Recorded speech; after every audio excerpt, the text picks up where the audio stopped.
Since last year, I've made over $16,000 on Whop. More than 12,000 of that came directly from clipping videos. Not from selling a course, not from running an agency, not from having a huge audience, just from clipping videos. And even recently, I got paid around $1,000 from a single video I submitted. So when I tell you that most people are approaching clipping completely wrong, I'm speaking from experience. Because one of the biggest mistakes I made when I started out was thinking that clipping was an editing business. And it's really not. The people making the most money aren't necessarily the best editors. They're choosing better campaigns, creating better clips, and posting more content. So if I had to start from zero, here's exactly what I would do. First, let's quickly talk about how Whop actually works, because a lot of people watching this probably have no idea. The concept is pretty simple. Creators and brands launch campaigns, clippers join those campaigns, create short-form content, and post it to YouTube, TikTok, Instagram, and other platforms. Then they get paid based on performance. And by performance, I mean views. The rest of the stats, including likes and comments, don't matter at all. And honestly, that's why I like clipping so much. You don't need your own audience, you don't need your own product, you don't need to spend years building a personal brand. You can literally start immediately. The problem is that most people choose terrible campaigns. After doing more than 25 campaigns myself, I've noticed the same pattern over and over again. The people who fail always blame the algorithm, and the people who succeed are just picking better campaigns. Personally, I almost always prefer lifestyle creators. People love watching transformations, success stories, failures, money, business, fitness, and anything that creates emotion. That's exactly what gets attention. When I'm looking at campaigns, I ask myself a few questions. Is the creator actually interesting? Can they speak well? Do they already have content that's performing well? And would I personally stop scrolling and watch this? Because if the source content is boring, your clips are going to struggle no matter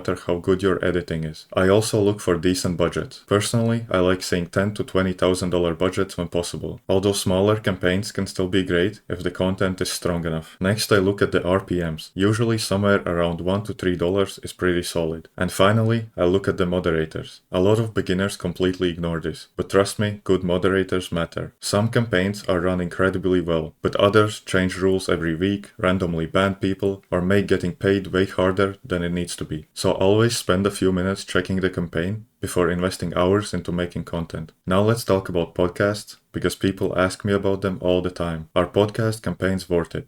Sometimes. Most podcasts are terrible for clipping. Two people talking about random topics for an hour isn't content, it's more of a background noise. But then you have podcasts like Caleb Hammer, for example. That's a completely different story. Every episode has conflict, money problems, bad decisions, emotional moments, tension, potential solutions, everything you want in a short form content. That's why creators like Caleb tend to perform significantly better than random podcasts. Every episode already contains multiple stories, and those stories create clips. Now here's something most beginners don't understand. The real opportunity isn't finding one viral clip. It's creating enough clips to find the viral ones. Most people create 1 or 2 clips per day, maybe 3 if they're feeling productive. But the people making serious money, they're thinking volume, because clipping is a numbers game. Every upload is another opportunity. And unlike the lottery, you actually get better every time you play. One of my highest earning campaigns wasn't even the highest paying campaign. It was a lifestyle creator campaign. The reason I made so much money from it wasn't because I was some amazing editor. It was because I was creating 50 to 60 clips every single day. And honestly, looking back, that was kinda insane. But it worked. It also took me 6 to 8 hours every single day, finding moments, cutting clips, adding captions, exporting, uploading, over and over again. And that's exactly what I would do differently today. If I started clipping again from zero, I would automate as much of the workflow as possible. Recently, I tested multiple tools to find the best option to present to you guys and the people in my Discord. And I came across a tool called Way in Video. And honestly, this is the type of thing I wish existed when I was creating dozens of clips every single day. The process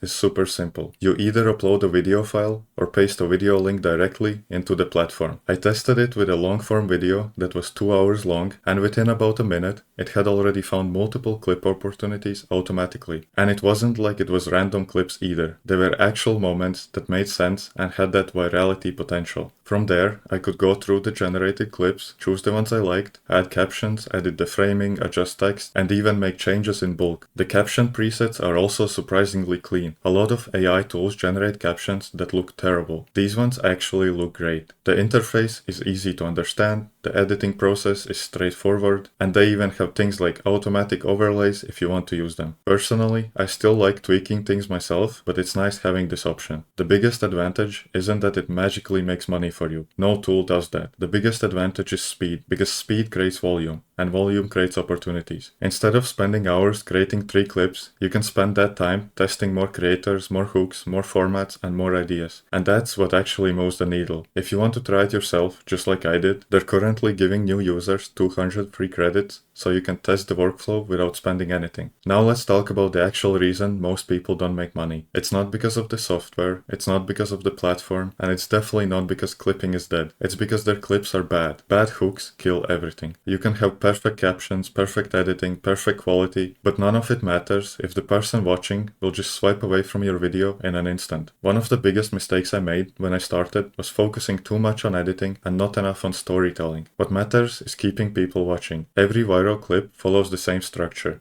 the hook, the story, and the payoff. If your first 2 seconds suck, nobody watches. If nobody watches, you ain't getting paid. It's that simple. The platform doesn't care how hard you worked, and the viewer doesn't care how long you edited. The only thing that matters is whether people keep watching and find it entertaining. So if I was starting again tomorrow, here's exactly what I would do. I would find one strong lifestyle campaign. I would focus mainly on YouTube Shorts. I would run 3 or 4 channels for the same campaign, 1 upload per day on each channel. Then I would take those same clips and repost them to TikTok and Instagram. That gives me more exposure across every major platform while still keeping the workload manageable. Personally, I think YouTube Shorts is still the easiest platform for beginners. People obsess over account warmups and all this technical stuff. And yes, Instagram usually needs some warming up, and TikTok often benefits from warming up as well. But YouTube is completely different. A week ago, I uploaded a first video to an empty YouTube channel, and it got over 400,000 views, without any warm-up whatsoever, just a good video. That's why I still tell beginners to focus on YouTube first. The truth is, the $16,000 didn't come from some secret strategy. It came from choosing better campaigns, creating better clips, posting more content, and staying consistent long enough to get good. Most people watching this video won't do anything. They'll watch it, they'll think it's interesting, maybe they will tell themselves that they will start tomorrow, and then a month from now, they'll be in the exact same position they are today. Meanwhile, somebody else is going to upload their first clip, then 10 more, and then 100 more. And eventually, they're going to start getting paid. Not because they're smarter, not because they're luckier, but because they actually started. When I made my first clip, I had no idea what I was doing. Most of my early clips were terrible, but every bad clip taught me something. Eventually, those lessons turned into views. Then those views turned into payouts. And those payouts turned into opportunities I never would have had otherwise. So don't focus on making the perfect clip. Don't focus on having the perfect strategy. Focus on starting. Because the people making money with clipping today are not special. They're just the people who kept going long enough to figure it out.